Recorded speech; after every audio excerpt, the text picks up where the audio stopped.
Yes, alright mga minamahal. It's me again, Alicia nyo. Nagbabalik muli para sa ating panibagong video. So ngayon nga po, ito, pag-usapan natin kung paano po binuking sa Senate Blue Ribbon Committee at nagiging panggulo lamang itong si Senator Rodante Marcoleta.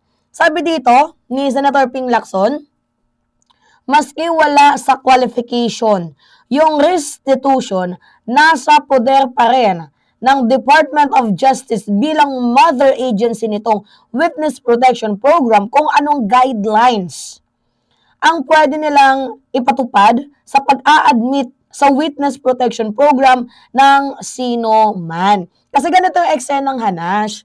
Si Marcoleta, parang tila baga nagiging tagapagtanggol nga kasi siya ng mga diskaya. Like, wala naman daw po sa batas na magbalik ng pera. So, bakit ninyo pinupursue ang mga diskaya na magbalik ng pera, wala naman nakalagay sa batas. Ngayon, ang problema kasi, mga minamahal, kung ikaw, 'di ba, ay ipapasok sa Witness Protection Program, sa WPP, dapat meron kang tinatawag na willingness na magsalita ng katotohanan, yung meron kang accountability, meron kang transparency. Kagaya ni Bryce Hernandez, 'di ba? O, tingnan nyo si Bryce, dahil sa sobrang willingness niya, 'di ba, na maging state witness. Ang ginawa niya, ibinalik niya yung ninakaw niya. No matter what, gaano man kalaki or kaliit.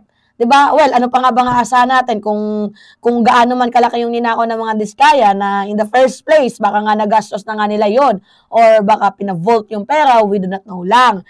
Pero ngayon, ang punto kasi dito, bakit hindi nila gayahin?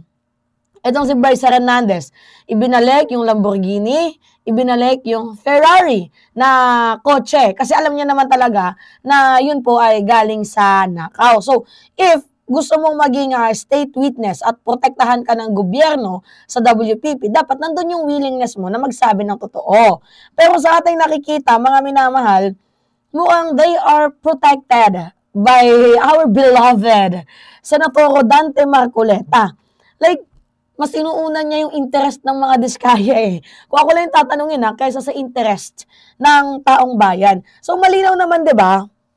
Nakikita ninyo, yung pinupoint out ni Senator Ping Lacson na bago isama sa Witness Protection Program ang mga diskaya, dapat ibalik muna nila yung perang kinulimbat sa taong bayan. Maliit man or malaki ang halaga. Kasi ano yun? Kukonsintihin ng gobyerno yung kanilang ginagawang pagnanakaw, ano yun, bubudulin ulit for the second time? Diba, nabudol na nga sa flood control, bubudulin pa sa Witness Protection Program, ang yaman ng mga diskaya, tapos gusto pa nilang protektahan sila ng gobyerno. Like, ang taas naman ng ano ninyo, ang kapal naman ng mga pagmumukha ninyo, diba? Sabi pa nga ni Lacson, kung aabutin ng dekada ang civil forfeiture sa korte, dapat ngayon pa lang, ibalik na ang pera para malinaw. Kasi simple lang yung logic dito. Kung talagang tapat at handang makipagtulungan ng mga diskaya, ibabalik nila ang kanilang nakaw nang walang anumalyang palusot. Diba? Nang walang madaming hanash. Ngayon, ito ay suportado ni ni DOJ, Department of Justice Secretary Boying Remulla. Siya na mismo ang nagsabi, 'di ba, bilang mother agency witness ng protection program, 'di ba, mga minamahal, na dapat kahit wala or hindi nakalagay diyan sa batas, sa restitution, dapat 'di ba, rumespeto naman sila sa sinasabi, sa gustong mangyari, 'di ba? Bilang requirement ng DOJ, 'di ba? Itong mga diskaya at itong sila Senator Rodante Marcoleta. 'Di ba kasi ang WPP hindi po yan charity. Oo, ng mga magnanakaw, mga minamahal. Hindi po ito kanlungan ng mga maanumalyang tao. Ang Witness Protection Program, yan po yung nagpoprotekta sa mga taong nais at karapat-dapat protektahan ng gobyerno na willing makipag-cooperate para po sa tinatawag na transparency. Hindi po yan kanlungan ng mga kriminal. 'Di ba, may rules at may kapangyarihan dyan ang Department of Justice. Kaya malinaw na tama yung side ni Senator Ping Lacson. Ngayon, punta tayo dito kay Rodante Marcoleta. Ang tanong, bakit palagi kang nakikisawsaw? Alam niyo may naisip ako kahapon. What if tanggalin na lang kaya, no? Itong si Senator Rodante Marcoleta kasi nagiging panggulo siya. 'Di ba? Nagiging panggulo siya ng Senate Blue Ribbon Committee hearing. Parang obstruction of justice.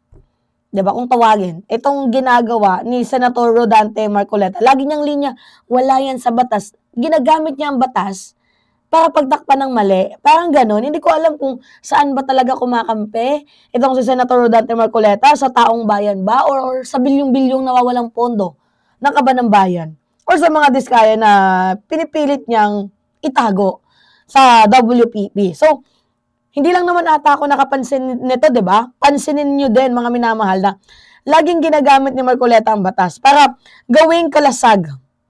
'Di ba? Gawing kalasag ng mga tiwali. Especially ng mga diskaya. Na para bang nagiging abogado itong si Senator Rodante Marcoleta. Kagaya nga nasabi ko, ano to? May pangaharang?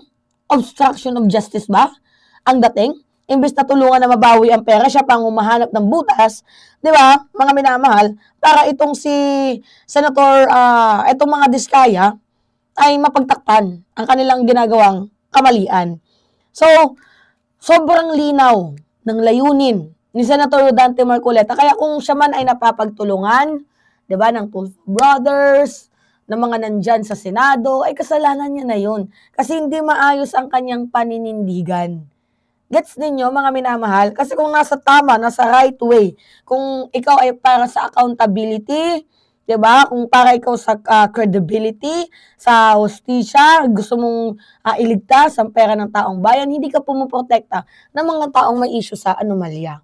Diba? Mga minamahal? Kaso wala Ewan ko dito kay Rodante Marcoleta, lalo pat mayroong nai-issue ngayon na isang senador daw na humingi ng bilyones na pondo, na pera para daw protektahan ang mga diskaya, di umano. 'Di ba? Pero sa makikita naman natin, yung tawag dito, yung political willingness ni Ping Lacson na mapanagot ang mga may pananagutan, talagang pinupursue niya, 'di ba? Talagang nakikipag-debate malala itong si Senator Rodante Marcoleta. Itong si Ping Lacson nakikipag-debate malala, 'di ba? Para ipakita niya na mali ay mali at ang tama ay tama. 'Di ba, mga minamahal? Ang mali hindi natin pwedeng gawing tama. And ang tama hindi natin pwedeng gawing mali. Gets ninyo? So, alright. Abangan natin. Oo. Bantayan natin tong si Marcoleta, no? Mga minamahal. Oo, dahil kung lagi niyang ginagamit ang batas para protektahan ng mga mali, abay malinaw na wala siyang loyalty sa taong bayan at hindi niya mahal ang mamamayang Pilipino. Alright, yes. Mga minamahal, it's me again, Alicia nyo. Yeah. Pahingi lang ako ng comments at salamat nga po sa mga team replay. And don't forget to click the subscribe and always hit nyo po always ang notification bell para laging nagno-notify ang ating video dyan sa inyo. Yun lamang po at ingat, mga kababayan.